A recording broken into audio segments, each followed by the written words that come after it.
Respected Dharma Masters, respected practitioners, and guests. In the last talk on Liao Fan's 4 lessons, we learned of Mr. Liao Fan's sincerity in honoring his teacher and revering his teachings. He did not casually say that he would do something and then forget all about it in a short time.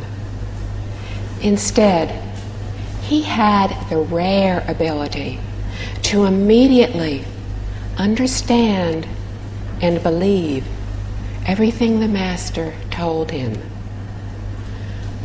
We see the depth of this understanding and belief as Mr. Liao Fan began to regret each and every one of his faults in front of the Buddhas and Bodhisattvas.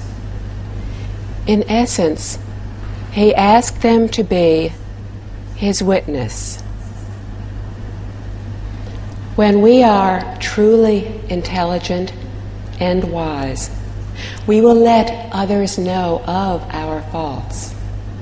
Then, when we are corrected, our karmic obstacles will be reduced. The Master taught him to chant a mantra to help him to concentrate his mind, to eradicate his wandering thoughts, and to uncover his true mind.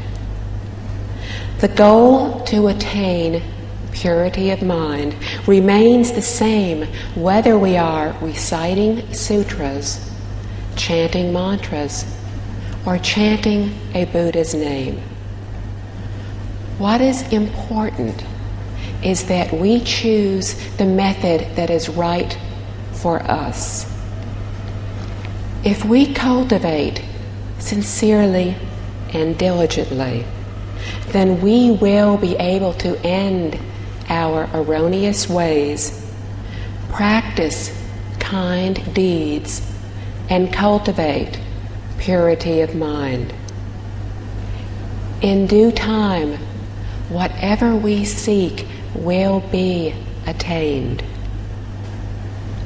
In our seeking something from the Buddhas and Bodhisattvas, or beings of heaven or earth, we need to do so without having any thoughts or considerations for our seeking to be truly effective.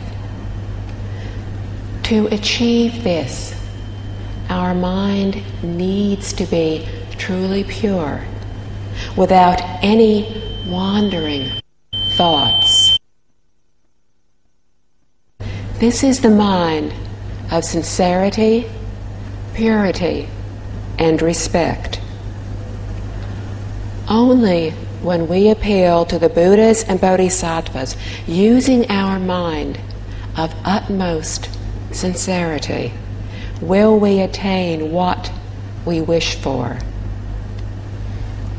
Unfortunately, most people wish for a happy and fulfilling life, not realizing that happiness and fulfilling life are not necessarily synonymous with fame, wealth, and prestige.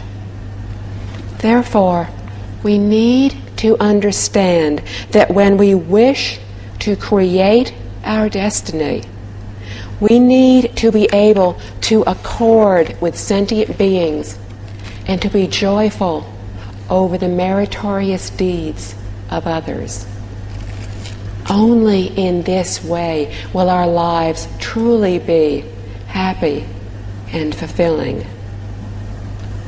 Regardless of favorable or unfavorable circumstances, we will be completely at ease.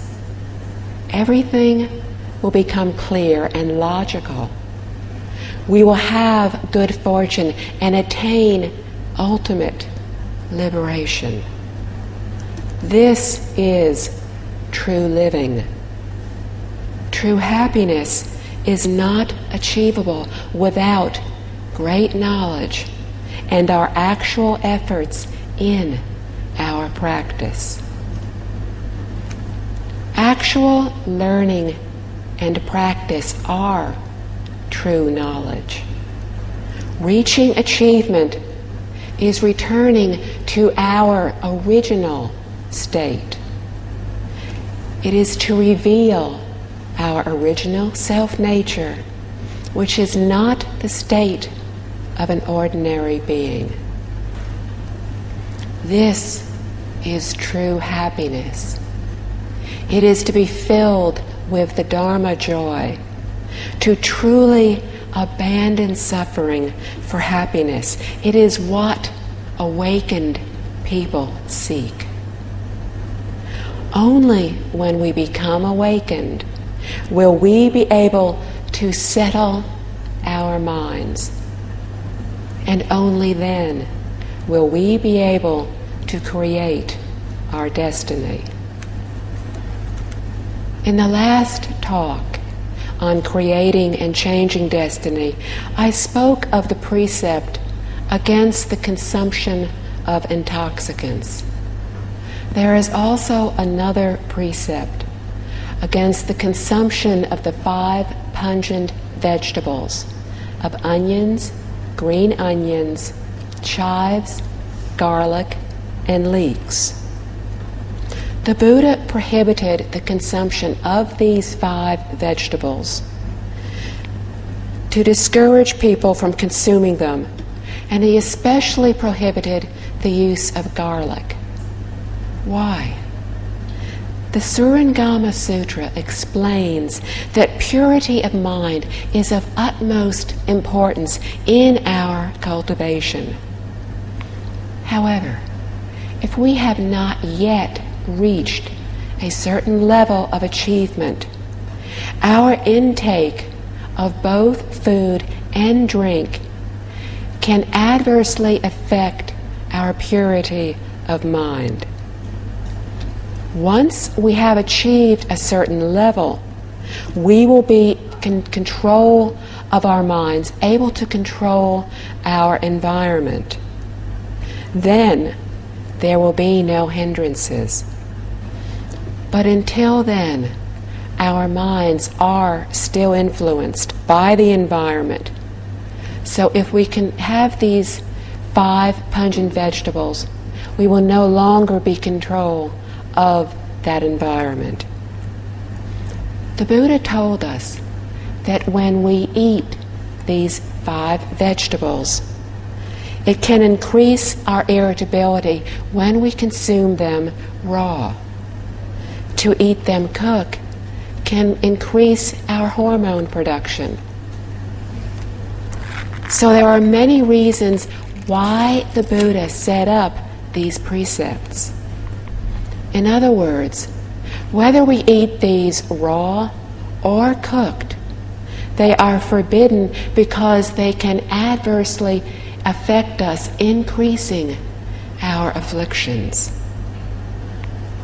Some lay people have said, if we cannot eat these vegetables, then we do not wish to become vegetarian. We need to understand the reasons behind this and all precepts. If these vegetables are used as seasonings, they will have no adverse effects. For example, if we stir fry 1 or 2 cloves of garlic into a dish, it will not cause any harm.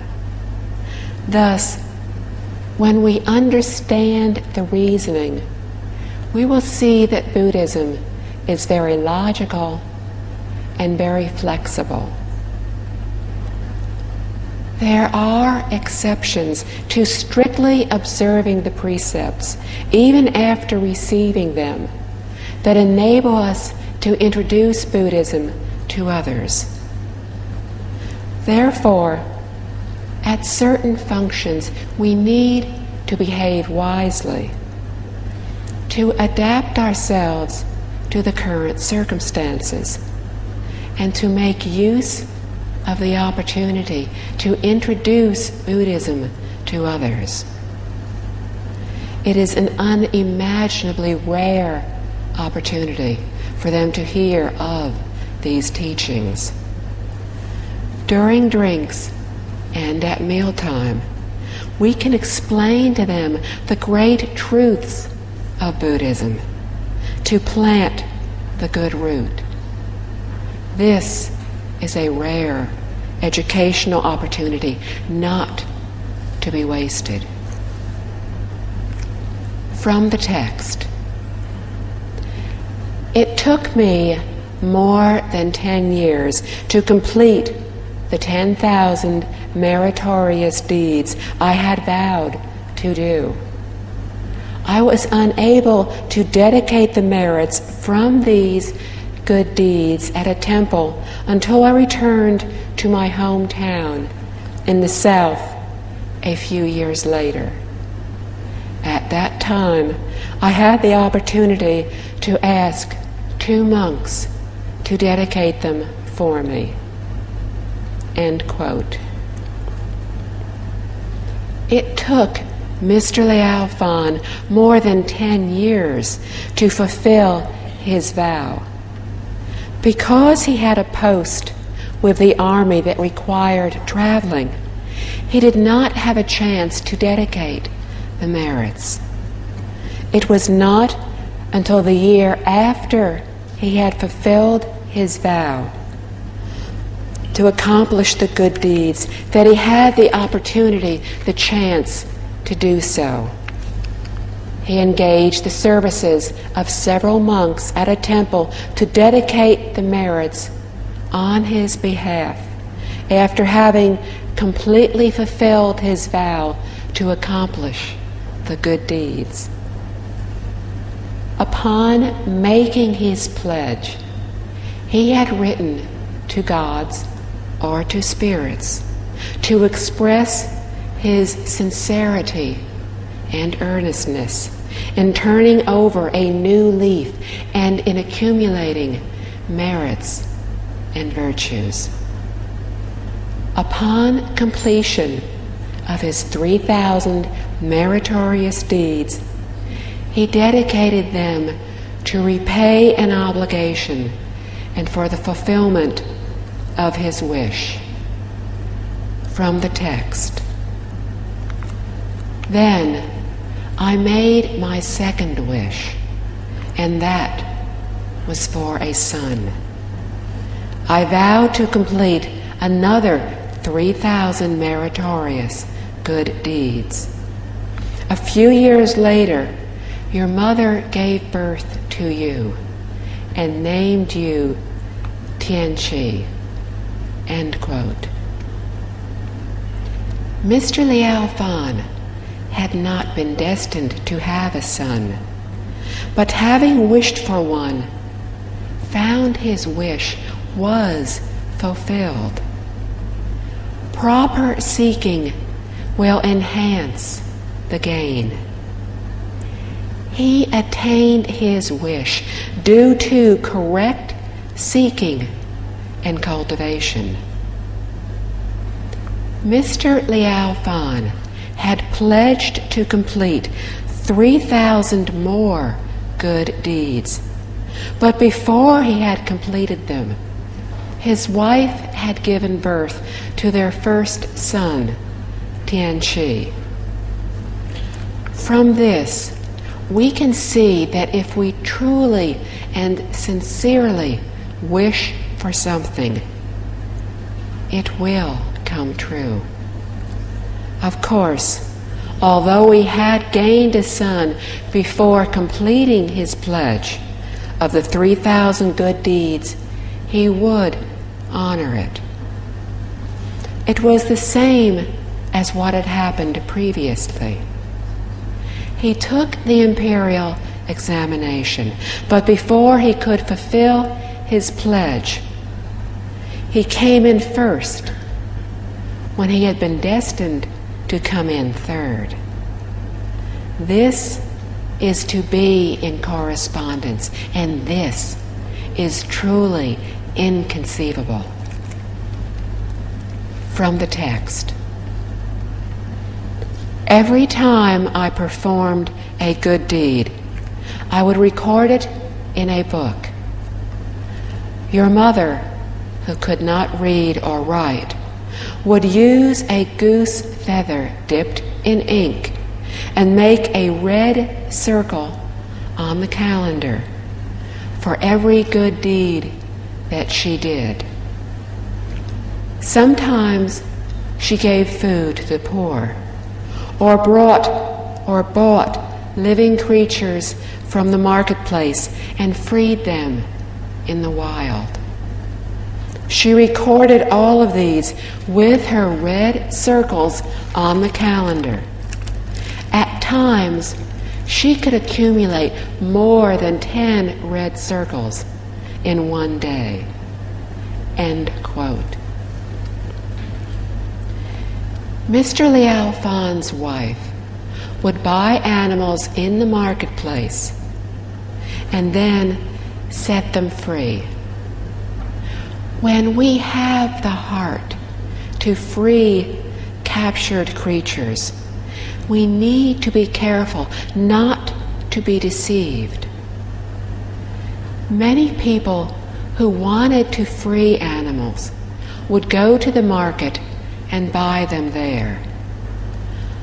But they often captured the animals or the birds for us to buy to set free. If we did not buy the animals, they would not capture them. The more we try to free, the more they will try to capture. This will not help them, but will in fact put more of them at risk, causing more harm than good. In so doing, we do not only accumulate merits, but we accumulate offenses instead. Therefore, when we want to free living creatures, we need to do so only with those we inadvertently come upon in the marketplace when we do our grocery shopping. Do not buy them or seek them purposely, for to do so is to seek an affinity. By happening to come upon them, we can determine if they are able to survive in the wild. If they are, then we can buy them and set them free. If we do not think they are able to survive, then it would be better to use our money for some other purpose to cultivate and accumulate merits. Therefore, we need to be wise in our actions and not act impulsively. The meaning of freeing animals does not mean simply freeing them in the wild. It also includes becoming a vegetarian and encouraging others not to kill living beings, but to care for them. For example, we can print and freely distribute copies of the book, The Love of Life, with its beautiful illustrations by Mr. Z. Kai Feng, a famous Chinese illustrator. However, parts of this book are in classical Chinese, so perhaps someone could update the classical Chinese with phonetic pronunciations to update the book, as well as putting the illustrations into color. To do so would help today's children nurture the desire to help and care for all living beings. By doing so, we will truly achieve the essence of freeing living creatures.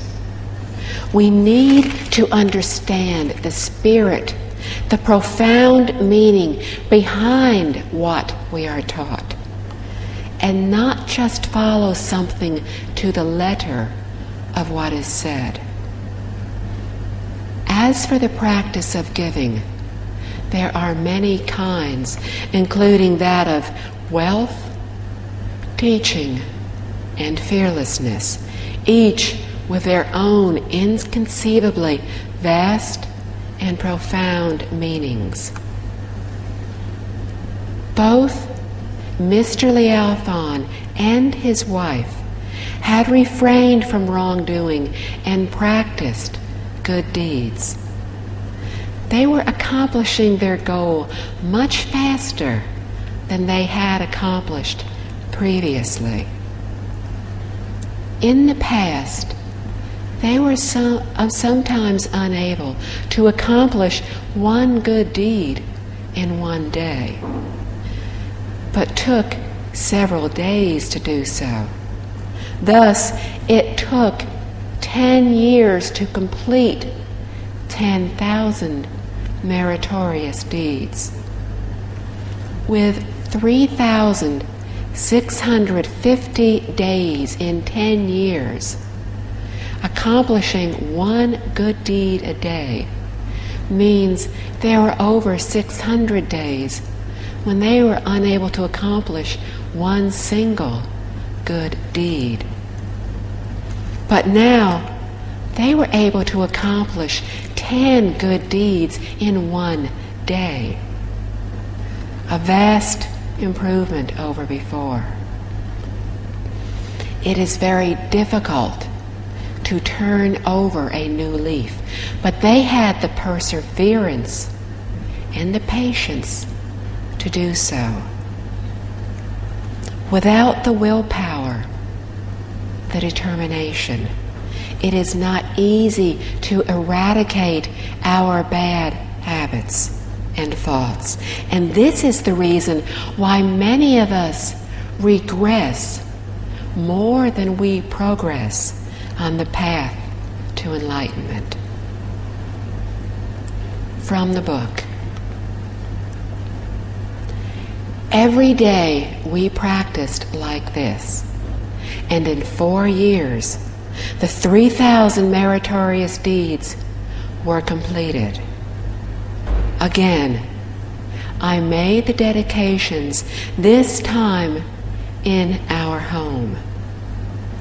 On September 13th of that same year, I made my third wish, and that was to pass the highest level of the imperial examination. I also vowed to complete 10,000 meritorious deeds. After 3 years, I attained my wish and passed the examination. I was also made mayor of Baodi County.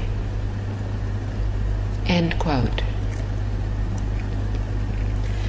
From 1580 to 1583, it only took Mr. Liao Fan 4 years to complete the second pledge of 3,000 good deeds, whereas it had taken 10 years to complete the previous good deeds. This time, he again engaged the services of a monk to make the dedication at his home. On September 13th, he made the wish to pass the highest level of the imperial examination. He had not been destined to pass this particular examination at all. However, his destiny had also not included having a son, but he had attained one through his seeking and practice. It would also be a variable. If his wish to pass the examination were to come true, although he had not been destined to pass it. Everything that Master Yuangu had taught him had been proven true. Now he pledged to complete 10,000 good deeds. In 1586, only 3 years after his pledge, as expected, he attained his wish and passed the imperial examination. After this, he was assigned by the imperial government to be mayor of Baodi County, a position that had not been in his original destiny. Previously, he had been destined to be a mayor in Sichuan province, in southwest China, far from Beijing. But now, he was assigned to Baodi County, very close to Beijing, the capital. Baodi is southwest of Beijing and currently in Hebei province. From the book. When I served as the county mayor, I prepared a small book to record my merits and faults, and called it the Book of Cultivating the Mind.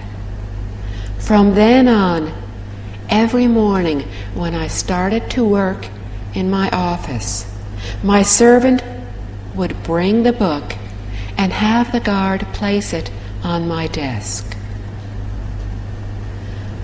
I would record my every deed, good or bad, no matter how small. At night, I set an altar in the courtyard and put on my official uniform to emulate the way of Mr. Zhao, an officer in the Song dynasty. I burned incense and reported all my deeds to the heavens. End quote. This helps us to understand how he felt about managing public affairs after he came in to office, of his wish to create good fortune for all those whom he was responsible for. At this time, city or county mayors were chosen by the imperial government. They were not elected. Mr. Liao Fan was a very good county mayor.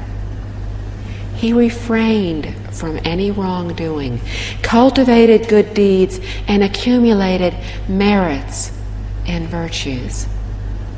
At the beginning of his term of office, he prepared a blank notebook and named it the Book of Cultivating the Mind.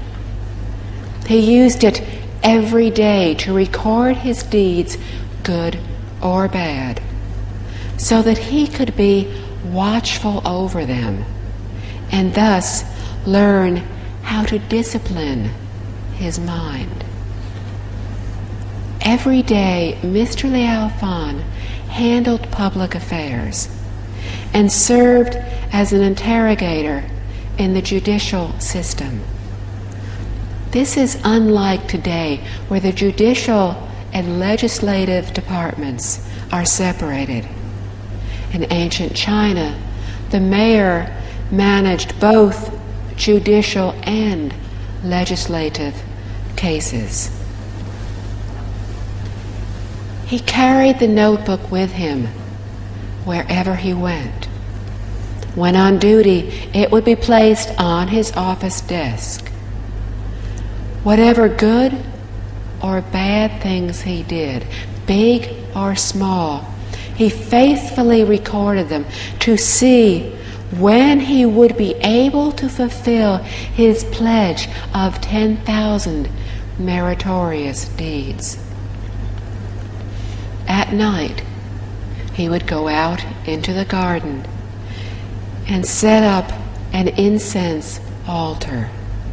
In the manner of Mr. Zhao, he then reported to gods and spirits everything he had done throughout the entire day, not hiding anything. Many ancient people followed this practice. They would openly and honestly admit to everything they had done, to be pure in both body and mind. Buddhists call this confessing and apologizing to the public. From the book. Once, your mother was concerned when she saw that I had not accumulated much merit. In the past, she was able to help me in our accumulation of good deeds, and we were able to accumulate 3,000 meritorious deeds. Now, I had made a pledge to complete 10,000 good deeds, and there were fewer opportunities to practice them at the government residence. She worried about how long it would take before my vow could be fulfilled. End quote. Before he became a government official, Mr. Liao Fan was not as busy with work. Thus, it was easy for his wife to assist him in doing good deeds. As a government official, they now lived in the government residence. In the past, there was little contact between those in the official government and the public, especially so for their family members. Therefore, she was no longer able to help him in cultivating and accumulating good deeds. She worried when they would be able to fulfill the pledge of 10,000 good deeds. From the text. That night, after your mother spoke these words, I dreamed of a heavenly being and told him of my difficulty in completing the 10,000 good deeds. The heavenly being told me that when I became a mayor, I had reduced the taxes on the farmlands. That was a great good deed, and that deed itself was worth 10,000 merits. My vow was already fulfilled. As it turned out, the farmers in Baodi County had to pay a very high tax, and when I came to office, I reduced the taxes on the farmlands by nearly half. But I felt strange and bewildered. How had the heavenly being known about the tax reduction? I still had doubts and wondered how a single deed could be worth 10,000 merits. End quote. After he had become the county mayor, Mr. Liao Fan had reduced the taxes on farmlands by almost half.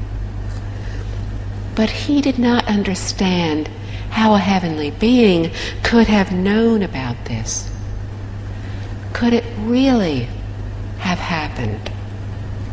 The amount of the decrease was substantial. Thus, All the farmers in the county had benefited from this act. Actually, far more than 10,000 farmers in the county had benefited this. So this could have easily fulfilled his pledge.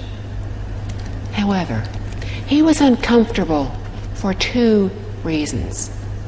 First, how had the heavenly being known what he had done? Second, could this one act really be worth 10,000 merits and virtues? From this we can see why it is said that a position in the government is a good place to accumulate merit and virtue. Average people usually do not get this kind of opportunity to accumulate such good fortune and virtue. If Mr. Liao Fan had not become a county mayor, how many years would it have taken him to complete 10,000 meritorious deeds? At that time, he had the opportunity to benefit thousands of farmers. Thus, his one good deed was indeed equal to 10,000 merits. It was easy to accumulate merits and virtues, and it was just as easy to commit wrongdoings. For if a public policy did not benefit the populace, but proved harmful to them, then this act would have become 10,000 offenses. Good fortune or misfortune truly depends on our thoughts.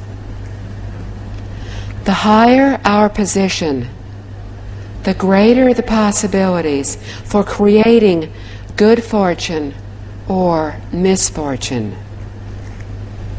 A leader of a county can implement one policy, do one good deed that will prove beneficial to all fellow citizens and accomplish thousands, millions of good deeds. On the other hand, if the leader implemented a policy that proved harmful to the public, then he or she could have committed thousands, even millions of offenses. Average people do not usually have this kind of opportunity. There is a limit to the extent of good or bad we can do.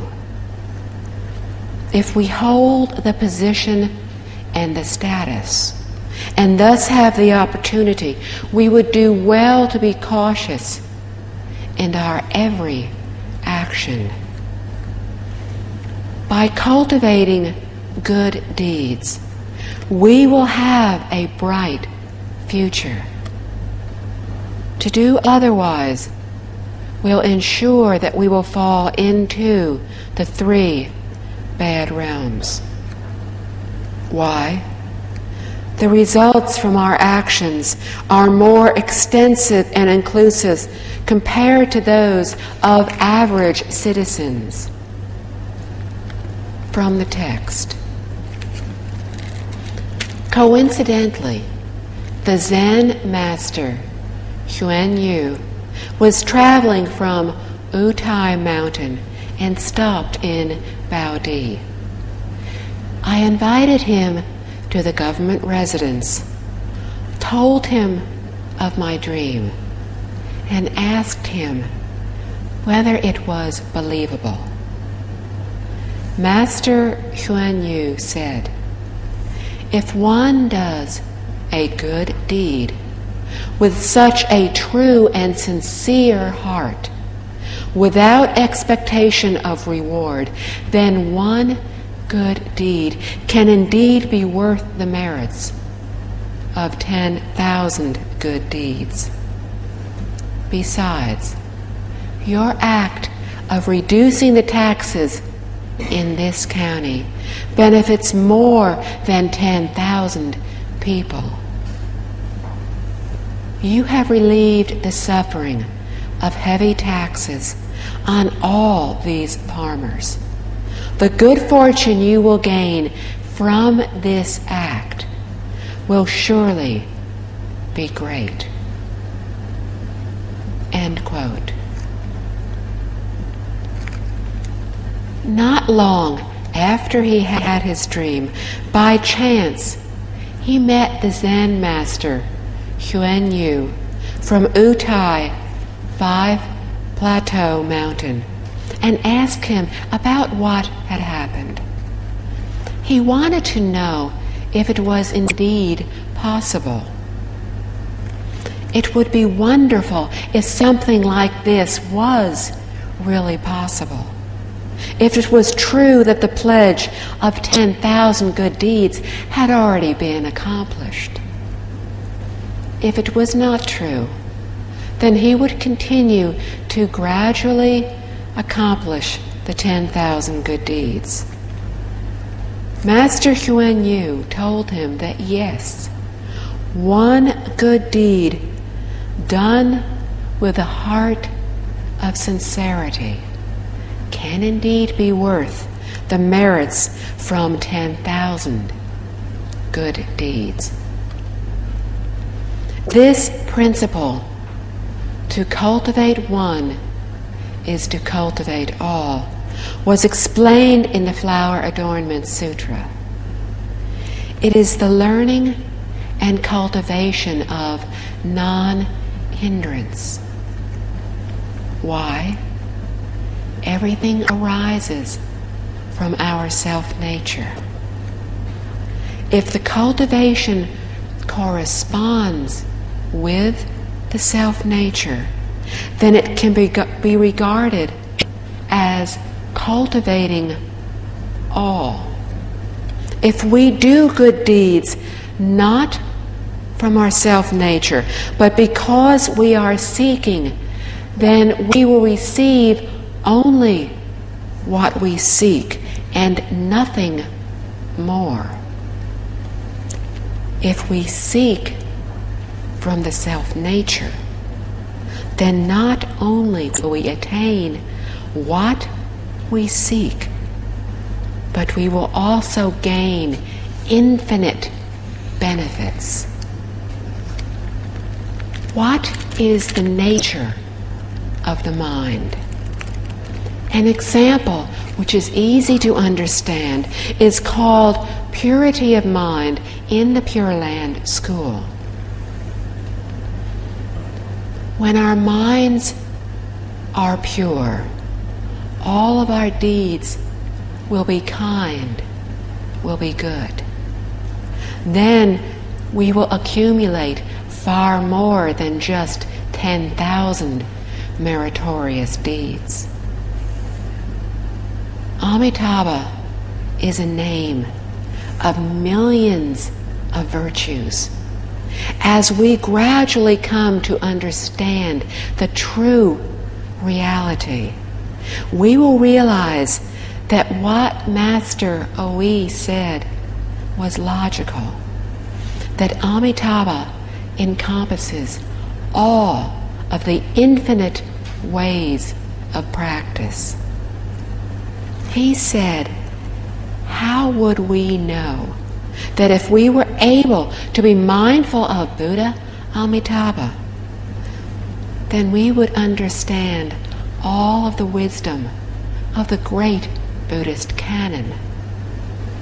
Also, we can attain awakening with the guidance of the 17,100 stories of the Zen school. The practice of Zen Buddhism and the other schools are all encompassed within Amitabha. 3,000 kinds of dignified manners, 80,000 minute courtesies, and 3 divisions of precepts are within Amitabha. All the precepts, all the Buddhist teachings, all worldly teachings are encompassed within Amitabha.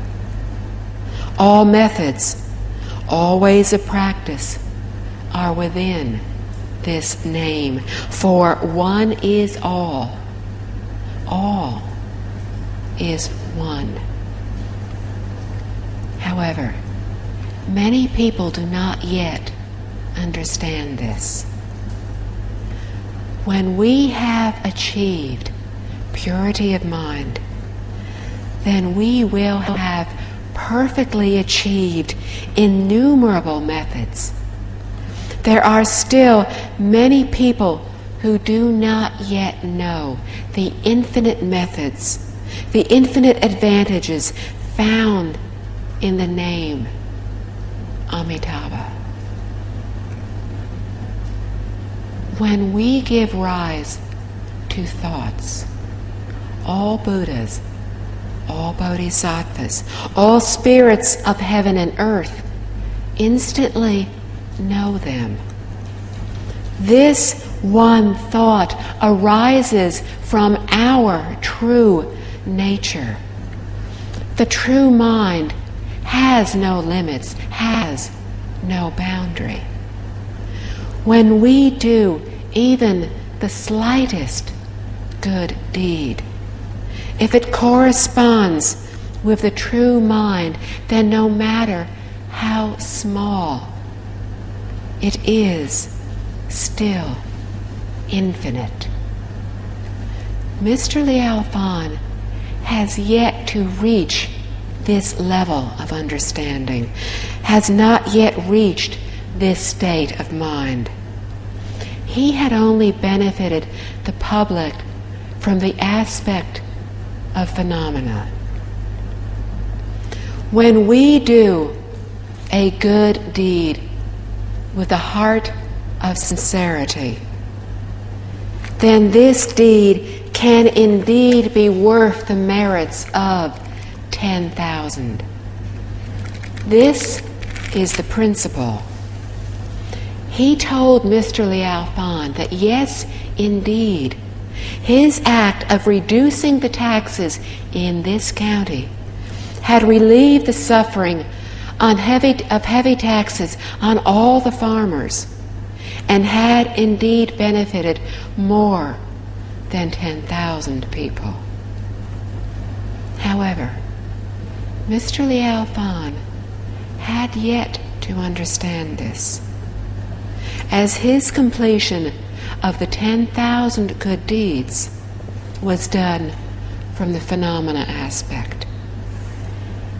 If he had done so from his self-nature, if he had cultivated from his true mind, then that one deed would not have been worth just the merits of 10,000, but of innumerable good deeds. If we see a beggar on the street and freely give him $1, then the merit of this accords with our self-nature. Why? Because at that time we did not have discriminatory thoughts of others and we, of beggar and giver.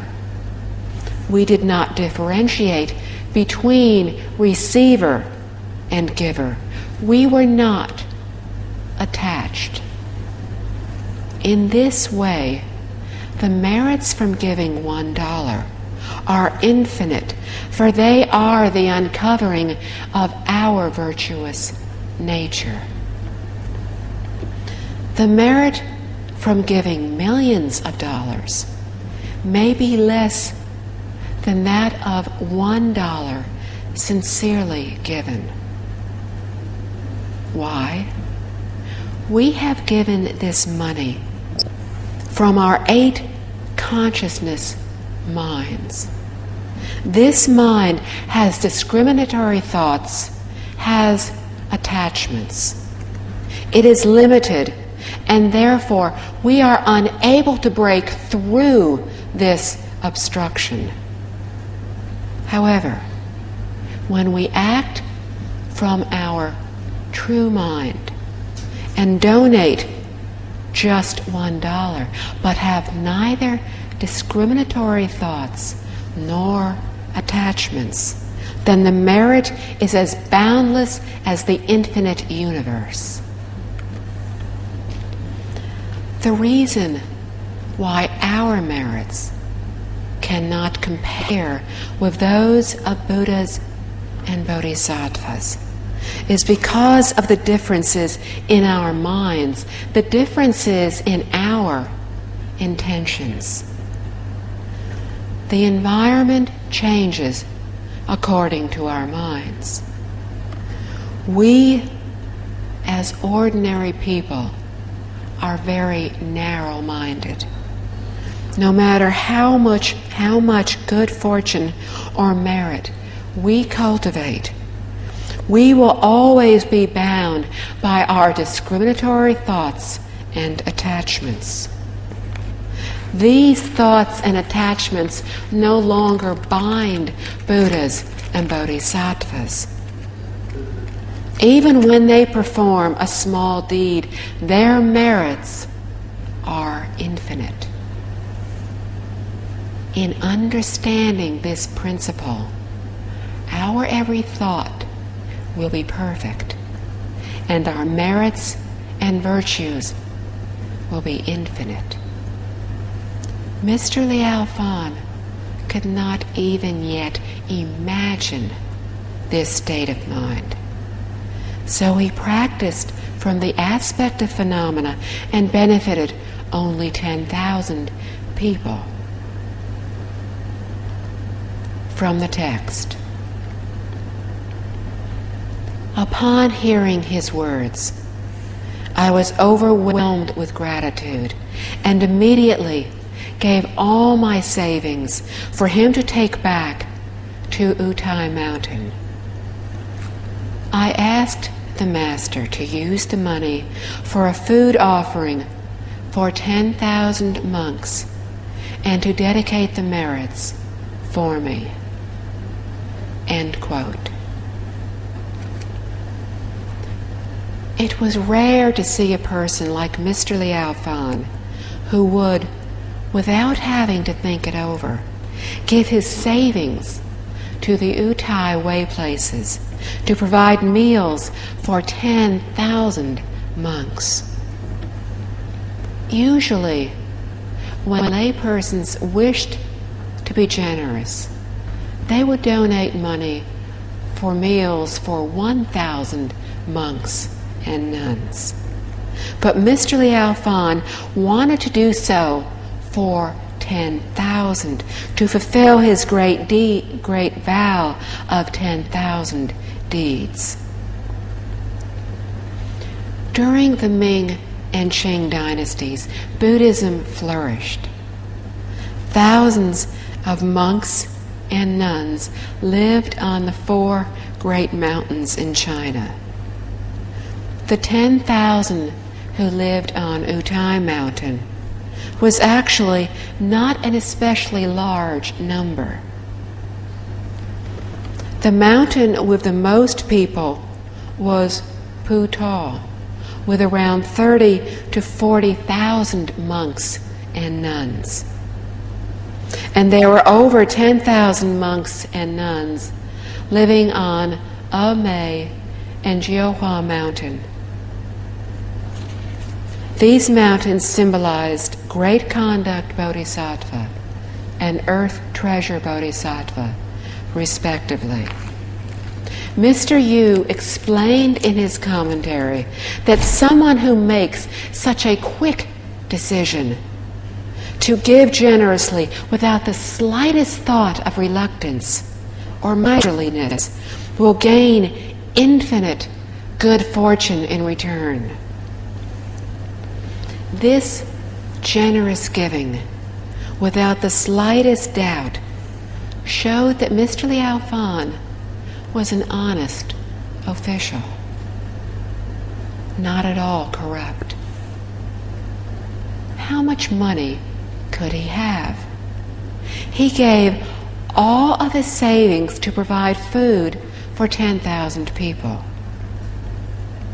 He came from a poor but honest family, and he was very rare in that he deeply understood the law of cause and effect. He would never have taken anything that was not his, something not readily achieved by most people. While we do good deeds, most of us will only do the minimum. In this case, we might have given $100 and felt very pleased with ourselves. Unlike Mr. Liao Fan, who gave everything he had, a very rare person. From the book. Mr. Kong had predicted that I would die at the age of 53. However, I survived that year without illness, although I did not ask the heavens for a longer life. Now, I am 69. End quote. Mr. Liao Fan was destined to die at 53. It was a very accurate prediction. He would die in his home on August the 14th at the age of 53. He would die in the morning between the hours of 1 and 3. It was in this year that he would undergo a severe misfortune and would not survive. Mr. Liao Fan wrote his book at the age of 69. He had not sought to live beyond 53. However, he passed the year in good health without encountering any severe misfortunes.